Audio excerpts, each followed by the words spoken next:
Pemirsa, lembaga survei Indobarometer membandingkan elektabilitas sejumlah tokoh untuk maju dalam Pilpres 2019.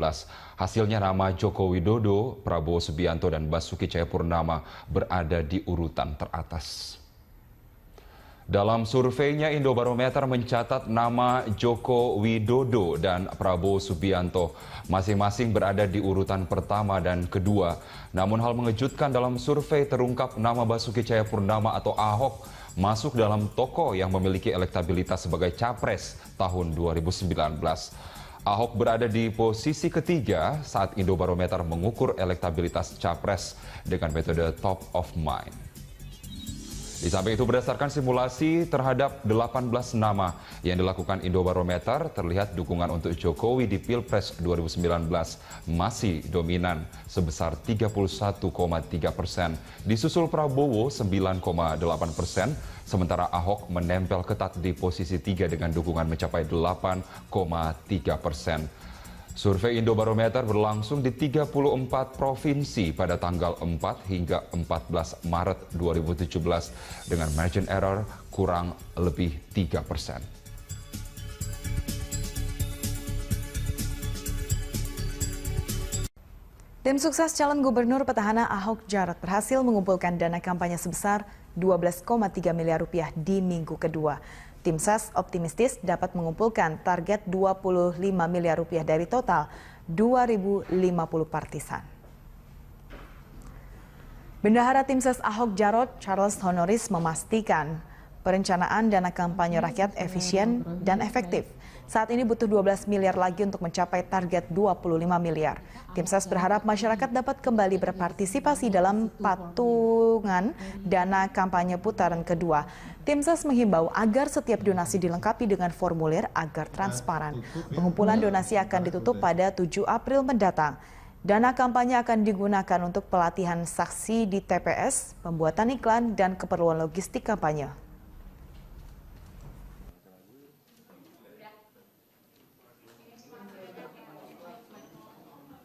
Per hari ini, sejak dibukanya rekening kampanye, kami sudah mendapatkan 12,3 miliar rupiah dari sekitar 2.000 partisipan ya yang ikut melakukan patungan. Dan target kami partisipasi ini, rekening dana kampanye akan dibuka sampai tanggal 7 April. Ya. Kenapa? Karena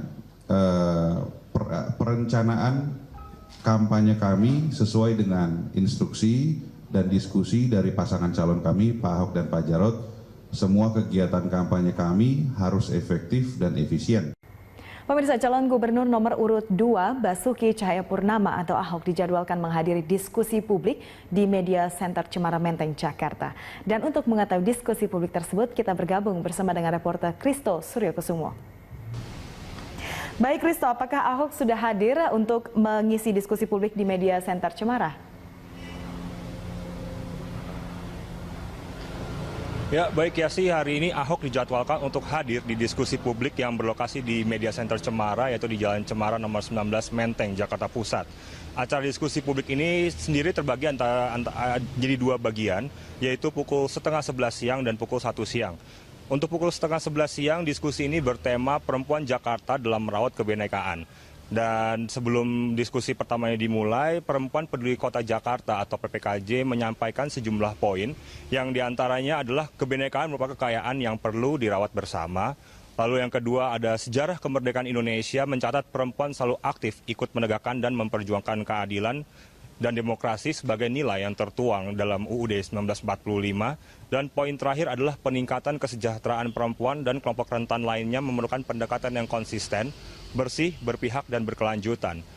Atas dasar deklarasi dan poin-poin tersebut ini, PPKJ serta terbuka juga dalam diskusi pertama ini menyuarakan dukungannya untuk pasangan calon nomor 2 Basuki Cahayapurnama dan Jarod Saiful Hidayat.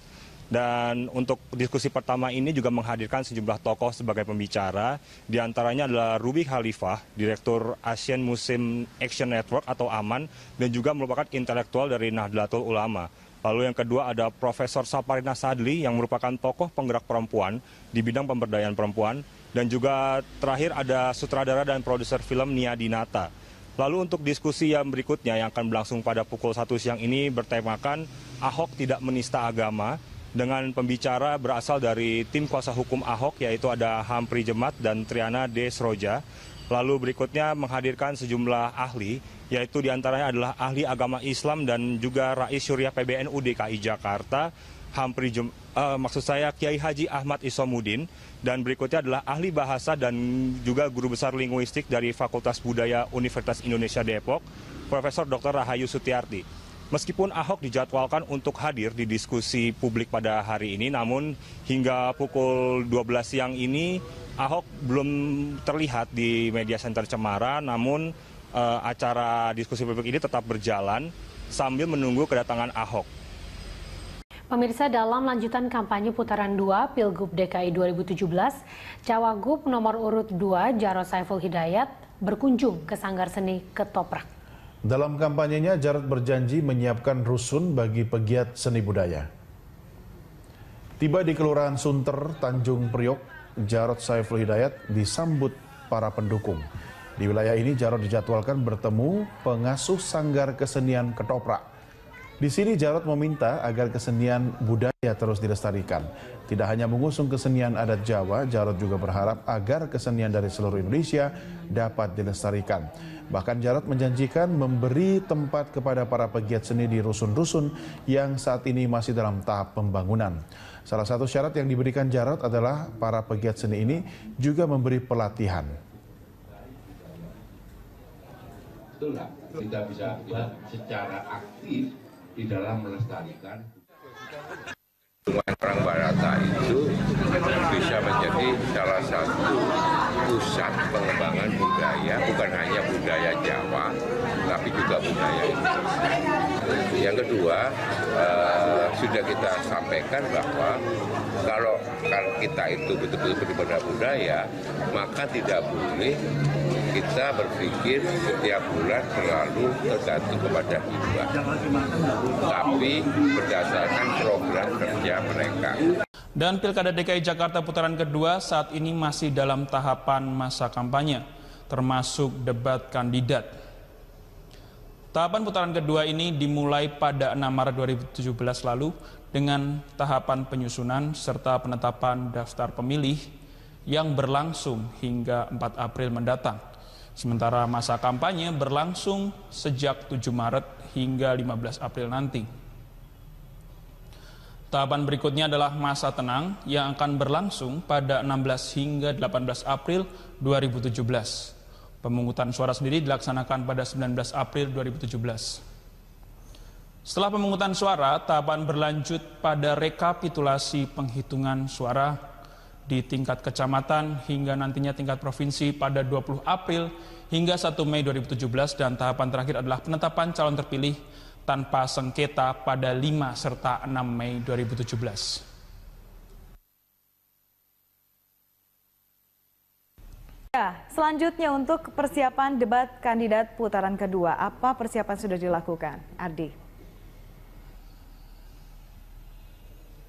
Ya, untuk saat ini dari pihak KPUD DKI masih berfokus pada penyusunan daftar pemilih sementara, namun bukan berarti tidak ada persiapan yang dilakukan untuk persiapan debat pada tanggal 12 April nanti ya sih. Dan beberapa persiapan itu antara lain adalah mencari panelis dan juga mencari moderator yang nantinya akan membawakan debat. Namun memang hingga saat ini dari pihak KPUD DKI menyatakan ada kesulitan untuk menentukan tema debat karena debat yang awalnya direncanakan 2 kali saat ini hanya berlangsung 1 kali saja.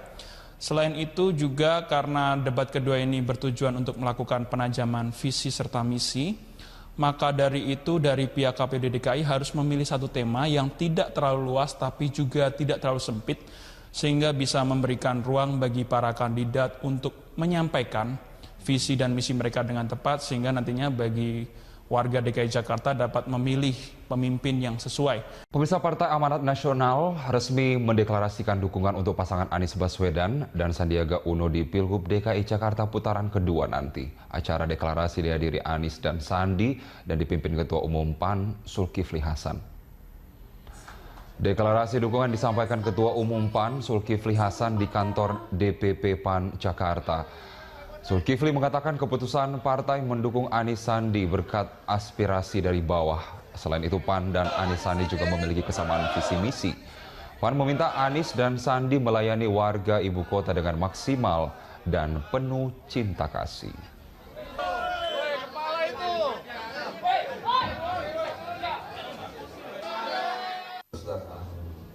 Bagi Partai Amanat Nasional adalah pemimpin yang berwawasan kebangsaan. Perintah Undang-Undang Dasar Negara Republik Indonesia 145 Pancasila. Pemimpin gubernur, wakil gubernur itu tugasnya cuma satu, saudara. Tugasnya hanyalah melayani rakyat dan melayani negara dengan penuh kasih sayang. Kami menerima ini bukan sekedar dukungan untuk pemenangan. Ini bukan soal 19 April. Kami melihat ini sebagai sebuah amanah dari Partai Amanat Nasional. Bahwa kami harus bekerja keras untuk 19 April, tapi tidak kalah penting. Kami harus bekerja all out untuk memastikan bahwa Jakarta... KPU DKI Jakarta akan menambah 9 TPS pada putaran kedua. Tambahan 9 TPS berlokasi di wilayah padat pemilih.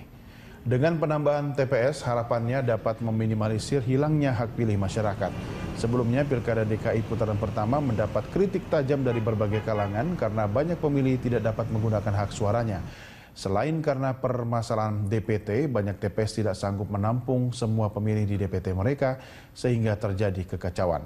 Akibat kekacauan ini, beberapa TPS ditutup meski banyak pemilih masih mengantri. Pada akhirnya, banyak hak pilih masyarakat yang hilang. TPS, walaupun tadi malam kita sehat lah ya, ada semacam perdebatan juga kenapa harus nambah TPS begitu loh. Jadi saya kira memang harus kita sampaikan bahwa 9 TPS ini betul-betul bisa dipertanggungjawabkan ya. Terutama apabila di wilayah tersebut adalah memang kelebihan pemilih. Calon Wakil Gubernur nomor urut 3 Sandiaga Uno mengunjungi warga Kampung Bali, Tanah Abang, Jakarta Pusat. Sandiaga Uno menghimbau kepada warga untuk bersatu kembali membangun Jakarta. Sambutan meriah dengan suara rebana menyambut kedatangan Sandiaga Salahuddin Uno di kawasan Kampung Bali, Tanah Abang, Jakarta Pusat. Sandiaga sengaja mendatangi kawasan padat penduduk atas undangan warga. Sandi meminta dukungan suara pada pilkada putaran kedua ini. Selain itu, Sandi ingin agar masyarakat bersatu menghindari konflik yang terjadi pada pilkada putaran pertama.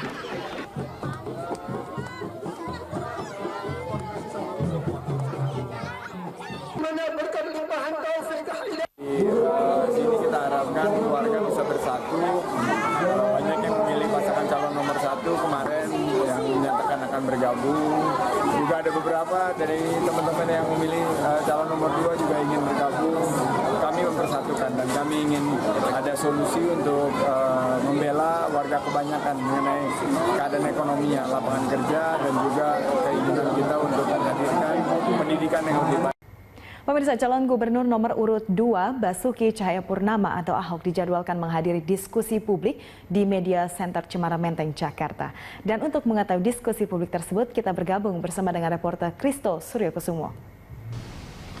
Baik Kristo, apakah Ahok sudah hadir untuk mengisi diskusi publik di Media Center Cemara? Ya, baik Yasi, hari ini Ahok dijadwalkan untuk hadir di diskusi publik yang berlokasi di Media Center Cemara, yaitu di Jalan Cemara nomor 19 Menteng, Jakarta Pusat. Acara diskusi publik ini sendiri terbagi jadi 2 bagian, yaitu pukul 10:30 siang dan pukul 1 siang. Untuk pukul 10:30 siang, diskusi ini bertema Perempuan Jakarta dalam Merawat Kebinekaan. Dan sebelum diskusi pertamanya dimulai, Perempuan Peduli Kota Jakarta atau PPKJ menyampaikan sejumlah poin yang diantaranya adalah kebinekaan merupakan kekayaan yang perlu dirawat bersama. Lalu yang kedua ada sejarah kemerdekaan Indonesia mencatat perempuan selalu aktif ikut menegakkan dan memperjuangkan keadilan. dan demokrasi sebagai nilai yang tertuang dalam UUD 1945. Dan poin terakhir adalah peningkatan kesejahteraan perempuan dan kelompok rentan lainnya memerlukan pendekatan yang konsisten, bersih, berpihak, dan berkelanjutan. Atas dasar deklarasi dan poin-poin tersebut ini, PPKJ serta terbuka juga dalam diskusi pertama ini menyuarakan dukungannya untuk pasangan calon nomor 2 Basuki Cahayapurnama dan Jarod Saiful Hidayat. Dan untuk diskusi pertama ini juga menghadirkan sejumlah tokoh sebagai pembicara, diantaranya adalah Ruby Khalifah, Direktur Asian Muslim Action Network atau AMAN, dan juga merupakan intelektual dari Nahdlatul Ulama. Lalu yang kedua ada Profesor Saparina Sadli yang merupakan tokoh penggerak perempuan di bidang pemberdayaan perempuan, dan juga terakhir ada sutradara dan produser film Nia Dinata. Lalu untuk diskusi yang berikutnya yang akan berlangsung pada pukul 1 siang ini bertemakan Ahok tidak menista agama, dengan pembicara berasal dari tim kuasa hukum Ahok, yaitu ada Hampri Jemat dan Triana Desroja. Lalu berikutnya menghadirkan sejumlah ahli, yaitu diantaranya adalah ahli agama Islam dan juga Rais Syuriah PBNU DKI Jakarta, Kiai Haji Ahmad Isomuddin, dan berikutnya adalah ahli bahasa dan juga guru besar linguistik dari Fakultas Budaya Universitas Indonesia Depok, Profesor Dr. Rahayu Sutiarti. Meskipun Ahok dijadwalkan untuk hadir di diskusi publik pada hari ini, namun hingga pukul 12 siang ini Ahok belum terlihat di Media Center Cemara, namun acara diskusi publik ini tetap berjalan sambil menunggu kedatangan Ahok.